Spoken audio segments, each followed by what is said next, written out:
இந்த படத்தை பொறுத்தளவுக்கு சூர்யா வந்து யார்கிட்ட இம்மீடியட்டா ஸ்கிரிப்ட் இருக்கு அப்படின்னு தேடுறாரு. இல்ல எப்பவுமே இயக்குனர்கள் முடிவெடுக்கிற கதை நல்லா இருக்குங்க. ஒரு ஹீரோ வந்து இத மாத்து, அத மாத்துன்னு சொல்லும்போது அந்த கதை வந்து பெரும்பாலும் ஒண்ணும் இல்லாம போயிரும். இப்ப ஆக்சுவலா என்னன்னாங்க, ரசிகர்கள் வந்து ஒரு படத்த கலகலப்பா பார்க்கணும்னு நெனைக்கிறாங்க. அப்படிதான் படங்கள் பெரும்பாலும் வரணும். இன்னொன்னு வந்து நீங்க ரிஸ்க் எடுக்கிற படங்கள் எல்லாமே, ரொம்ப ஒரு மாரி ரிஸ்கியான சப்ஜெக்ட் நீங்க பண்ணணும்னா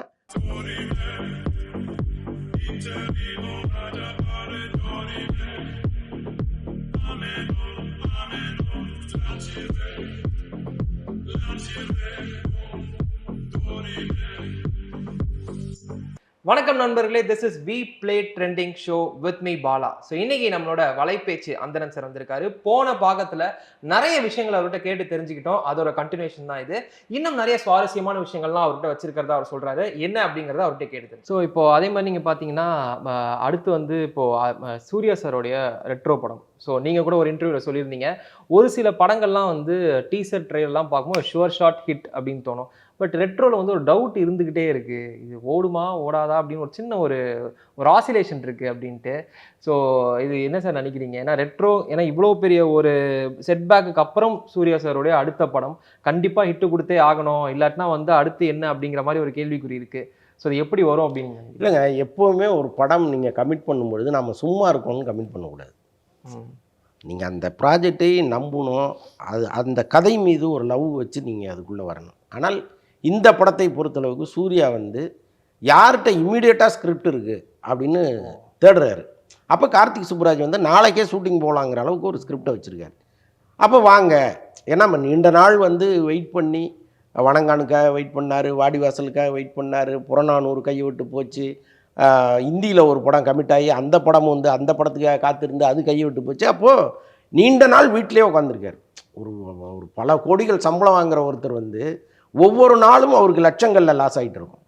அப்போ வந்து மாத கணக்கில் ஒருத்தர் வந்து ஷூட்டிங் போகாமல் இருக்கார் அப்படின்னா எவ்வளோ பெரிய லாஸு. அப்போ அவர் என்ன பண்ணுறாரு, நாளைக்கே ஷூட்டிங் போகணும். அப்படி வந்து யார்கிட்ட ஸ்கிரிப்ட் ரெடியாக இருக்குது அப்படிங்கும்போது கார்த்திக் சுப்புராஜ் ஸ்கிரிப்டோட ரெடியாக இருக்கார். எல்லாமே பக்காவாக இருக்குது. நீங்கள் ஓகேன்னு நாளைக்கு போயிடலாங்கிற அளவுக்கு இருக்காங்க. சார் ரைட்டு வாங்கன்னு டேட்டு கொடுக்குறாரு. அது நமக்கு ஒரு டவுட்டு. அந்த ஆனால் கார்த்திக் சுப்புராஜை பொறுத்தளவுக்கு minimum guarantee.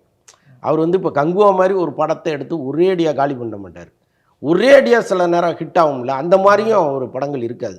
But minimum guarantee போனீங்கன்னா நீங்கள் வந்து சில இடங்களில் என்னடா இப்படி பண்ணிட்டாருன்னு இருக்கும், பல இடங்களில் ஆகா சூப்பர்னு இருக்கும். இப்போ சமீபத்தில் வந்த படம்லாம் லாரன்ஸ் வச்சு ஒரு படம் பண்ணார், பெரிய ஹிட். அந்த படம் பெரிய ஹிட் அந்த படம்லாம். ஸோ அதுமாரி பெரிய ஹிட் ஆகிறதுக்கு வாய்ப்புகள் இருக்குது. பட்டு ஒரேடியாக வந்து இந்த படம் ஓடாது அப்படின்லாம் சொல்லுவதற்கு இல்லை. இன்னொன்று, ஒரு படம் வர்றதுக்கு முன்னாடி நம்ம எதையுமே கணிக்க முடியாது, ஓடும் ஓடாதுங்கிறதெல்லாம் வந்த பிறகு தான். பட் அந்த படத்தினுடைய அந்த முன்னோட்டங்கள்லாம் பார்க்கும்பொழுது ஒரு வின்டேஜ் லுக்கில் சூர்யா வர்றாரு. பழைய விஷயங்கள்லாம் நிறையா இருக்குது. பட் எவ்வளோ ஒர்க் அவுட் ஆகணும்னு நமக்கு தெரியல. ஓகே, இப்போது இந்த மாதிரி ஒரு நிலை இருக்குல்ல சார், இது இப்போ ஒரு 10 வருஷத்துக்கு முன்னாடி எனக்கு இன்னும் ஞாபகம் இருக்குது, 7ஆம் அறிவு வேலாயுதம் ஒரே டைமில் வரும்போது நிறைய பேரோட எதிர்பார்ப்பு வந்து 7ஆம் அறிவு மேலே தான் இருந்துச்சு. அன்றைக்கி அவ்வளோ ஒரு பெரிய பொருட்செல்வு. இன்ஃபேக்ட் அன்றைக்கி அதிகபட்சமான சம்பளம் தமிழ் சினிமாவில் அப்படின்னு வந்து இவர் தான் ரொம்ப அதிகமாக வாங்கினதாலாம் அன்றைக்கி நிறையா நியூஸ்லாம் போச்சு. தொடர்ச்சியான ஹிட்டு 2004-05லேருந்து 2010-11 அவ்வளோ பெரிய ஒரு பீக். அஜித் விஜயே கொஞ்சம் அந்த சைடு அவங்க இருக்கும்போது அப்படி ஒரு ஹிட்டு கொடுத்தாரு. பட் அவர் அதுக்கப்புறம் இருக்கிற டிகேட் 2010லேருந்து இன்னை வரைக்கும் வந்து அவர் இப்படி ஒரு ஆசிலேஷன் இருக்கு இல்லையா சார்?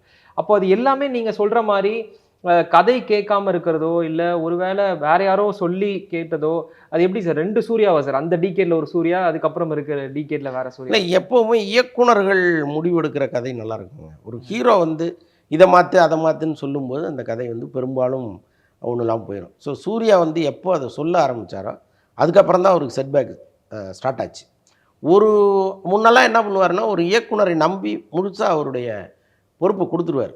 நீங்கள் என்ன சொல்கிறீங்களோ நான் பண்ணித்தரேன் அப்படின்வார். அது நல்லா வந்துட்டு இருந்துச்சு. பட் ஒரு கட்டத்துக்கு மேலே அவரை வளர்த்து விட்ட இயக்குனர்களையும் அவர் நம்பாமல் போயிட்டார். கௌதம் மேனனையோ ஹரியோ இன்னும் பலரையும் அவர் வந்து வேண்டான்னு தள்ளி வைக்க ஆரம்பித்தார். அதில் நிறைய கரெக்ஷன்லாம் சொல்ல ஆரம்பித்தாங்க. இப்போ குடும்பத்தோடு உட்காந்து பேசும்பொழுது, இப்போ ஜோதிகாலாம் கதை கேட்டு ஒரு முடிவு எடுக்கிறாங்கங்கும்பொழுது அது எப்படி சரியான முடிவாக வரும்? அது உண்மைதானா சார்? அந்த மாதிரி இப்போ ஜோதிகா அவர்களும் வந்து நிறைய அவங்க இன்வால்மெண்ட் இருக்கு. ஆமாம், அவங்க எஸ் சொன்னா இவர் ஓகே சொல்லிவிடும், அந்த மாதிரிலாம் அதெல்லாம் கட்டாயமாக இப்போ ஃபேமிலியோட உட்காந்து கதை கேட்கும்போது அவங்க சில கருத்துக்கள்லாம் சொல்லுவாங்கள்ல. ஸோ அப்படி எல்லாமா சேர்ந்து செய்யும் பொழுது சில பிரச்சனைகள் வந்துடுது.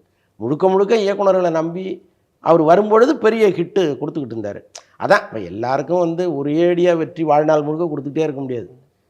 தோல்வி வரும், திரும்ப வெற்றி வரும். சினிமாவில் அது எல்லாருக்குமே நடக்கிறது தானே. எம்ஜிஆரே தோல்வி படங்கள் கொடுத்தவர் தானே. எம்ஜிஆருக்கு இருந்த கிரேஸுக்கெல்லாம் அவர் வந்து எல்லா படமும் ஹிட்டு தானே கொடுத்துருக்கோம். ஆனால் ஏன் தோல்வி படங்கள் கொடுத்தாரு? ரஜினிக்கு இருக்குது, கமலுக்கு இருக்குது, விஜய்க்கு இருக்குது, அஜித்துக்கு இருக்குது, எல்லாருக்கும் அது இருக்குது. தோல்வி படம் வெற்றி படம் கலந்து கலந்து தான் வரும். சூர்யாவை பொறுத்தளவுக்கு கொஞ்சம் அடுத்தடுத்து வந்துருச்சு. அது ஒன்று தான் இதில் வந்து நம்ம மைனஸாக பார்க்க வேண்டியதாக இருக்குது. அவரும் சரி பண்ணிவிடுவார். ஓகே. ஸோ இந்த சைடு இப்போ நீங்கள் சூர்யா சார் அப்படின்னோடனே இந்த சைடு வந்து வீரதீர சூரன் 2 அதுவுமே இப்போ நீங்கள் சொல்லும்பொழுது நல்ல டேரக்டர்ஸ், ஆனால் அவங்க பெரிய ஹீரோஸ் கூட சேரும்பொழுது அவங்க முந்தைய படம் நல்லா இருக்குது, ஆனால் அடுத்த படம் சரி கூப்பிட்டு ஹீரோஸ் கூட சேரும்போது அந்த படம் சரியா இல்லாமல் போகுது. ஃபால்ட்டு டேரக்டர் மேலேயா ஹீரோ மேலேயா அப்படின்னு நமக்கு தெரியல. ஸோ இப்போ வீரதீர சூரன் 2 வந்து ஷியான் விக்ரம் சார் ஒவ்வொருத்தரையும் அவரும் பெரிய முயற்சிகள் எடுக்கிறாரு, ஆனால் படங்கள் சரியாக போக மாட்டேங்குது. ரிவ்யூ வந்து எப்படி வரும்னா சியான் விக்ரம் சாருக்காக ஒரு பார்க்கலாம், அவரோட நடிப்பு அப்படின்னாலே தெரிஞ்சுக்கலாம் அந்த படம் வந்து சரியில்லை. ஏன்னா ரொம்ப வருஷமா இதே ரிவ்யூ தான் கொடுத்துட்டு இருக்காங்க. ஸோ இது எப்படி சார் வரும் வீரதீர சூரன் 2? வீரதீர சூரன் 2 வந்து நல்ல கமர்ஷியலாக வந்திருக்கு. நீங்கள் இந்த ட்ரெய்லர்லாம் பார்க்கும்போது அவ்வளோ கமர்ஷியல் படமாக இருக்குது. ரொம்ப நாள் கழித்து விக்ரமுக்கு ஒரு கமர்ஷியல் படம்.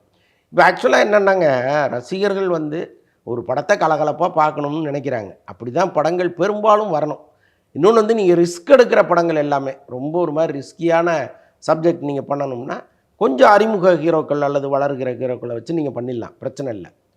ஆனால் வளர்ந்த ஹீரோக்கள்கிட்ட இங்கே இந்த ரசிகர்கள் எதிர்பார்க்கிறதே வேறையாக இருக்குது. ஏன் விடாமுயற்சி படம் வந்து ஓடல அப்படின்னா, அது பரத் மாதிரி ஒரு நடிகர் நடிக்க வேண்டியது.